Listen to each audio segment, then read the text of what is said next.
নমস্কার বন্ধুরা, test best রেসিপিতে সবাইকে স্বাগত। আজকে আমার রেসিপি নিরামিষ আলু পোস্ত।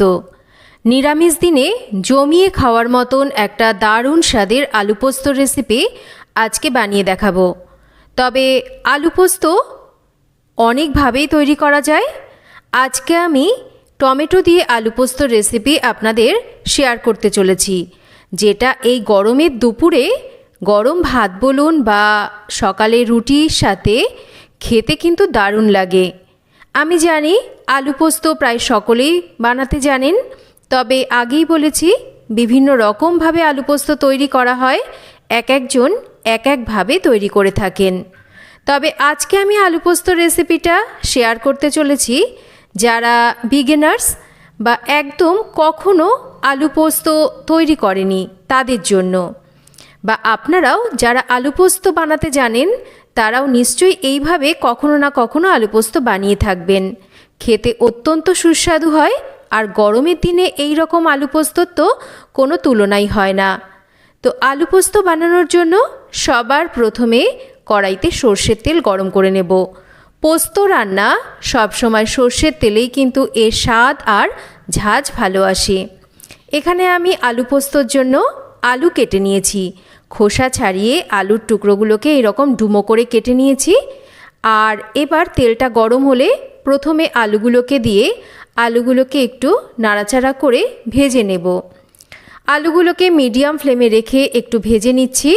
3-4 মিনিট ভেজে নেওয়ার পর এবার আলুর মধ্যে আমি অল্প করে একটু লবণ দিচ্ছি। প্রথমেই আলুতে লবণ দেওয়া যাবে না। প্রথমে আলুতে লবণ দিয়ে দিলে আলু থেকে হালকা হালকা জল ছেড়ে যাবে, তাহলে আলুটা ঠিকঠাক ভাজা হবে না।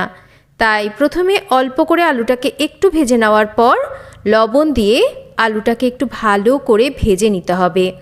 আলু আমার ভেজে নেওয়া হয়ে গেছে। ভেজে নেওয়া আলুগুলোকে এবার ভালো করে তেল ঝরিয়ে তুলে নিচ্ছি। এবার এই যে তেলটা রয়েছে এই তেলেই কিন্তু আমি রান্নাটা করব। অত্যাধিক পরিমাণ তেল দেওয়ার কিন্তু একেবারেই প্রয়োজন নেই। দিয়ে দিচ্ছি এখানে একটা শুকনো লঙ্কা আর অল্প করে একটু কালো জিরে ফোড়ন।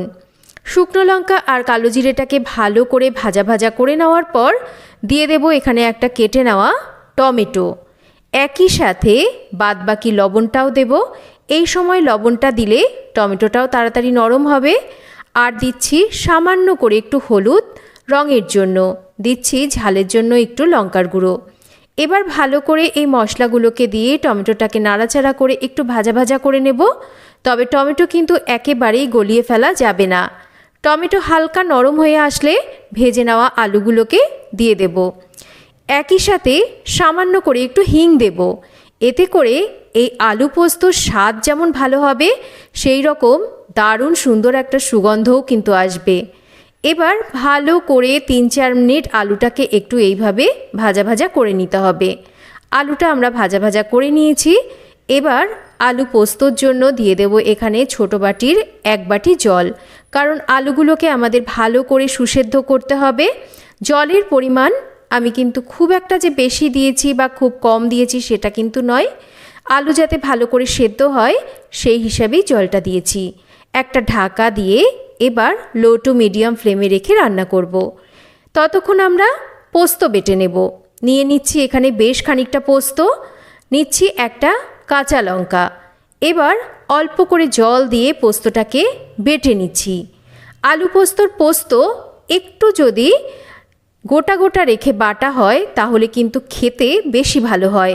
মানে আমি বলতে চাইছি একদম মিহি করে না বেটে পোস্ত যদি একটু হালকা দানা দানা ভাব থাকে তাহলে কিন্তু আলু পোস্ত রান্না করলে খেতে বেশি ভালো হয়। এদিকে ওটা বেটে নিয়েছি আর ঢাকাটাও সরিয়ে নিয়েছি। আলুগুলো সুন্দরভাবে সুসেদ্ধ হয়ে গেছে। বেটে নেওয়া পোস্তটাকে এবার এই সময় দিয়ে দেব। আমি স্বাদটাকে ব্যালেন্স করার জন্য সামান্য একটু মিষ্টি দিচ্ছি। আপনারা চাইলে দেবেন, কেউ অপছন্দ করলে মিষ্টিটাকে কিন্তু নাও দিতে পারেন। অনেকেই পোস্ততে মিষ্টি পছন্দ করেন না, তো সেক্ষেত্রে নিজেদের না পছন্দ হলে মিষ্টিটাকে অ্যাভয়েড করবেন। এবার মিডিয়াম ফ্লেমে রেখে আরও 3-4 মিনিট রান্না করে নেব। পোস্তটা এইভাবে দিয়ে রান্না করে দেখবেন, এতে করে পোস্তর একটা কিন্তু সুন্দর গন্ধ এই আলু পোস্তর মধ্যে থেকে যায়। এবার নাবানোর আগে দিয়ে দেব ওপর থেকে অল্প করে একটু কাঁচা সর্ষের তেল। এতে করে এই যে কাঁচা সর্ষের তেলের সাথে পোস্তর একটা দারুণ কম্বিনেশন, এতে করে কিন্তু গরম ভাত বলুন বা রুটির সাথে এই আলু পোস্ত খেতে অসাধারণ লাগবে। দেখুন আলু পোস্ত আমার একদম রেডি। চাইলে আপনারা এটা আরও একটু ঝোল রাখতে পারেন, আমি এরকম মাঝারি রেখেই নামিয়ে নিয়েছি। এবার চাই গরম গরম ভাত বা গরম গরম রুটি। একবার এইভাবে টমেটো দিয়ে আলু পোস্ত নিরামিষের দিনে বানিয়ে খেয়ে দেখুন, খেতে অসম্ভব সুস্বাদু হয়। তো কেমন লাগলো আজকের এই আলু পোস্তর রেসিপি একটা কমেন্ট করে জানাবেন। আর যদি রেসিপি ভালো লেগে থাকে একটা লাইক করবেন, রেসিপিটা শেয়ার করবেন।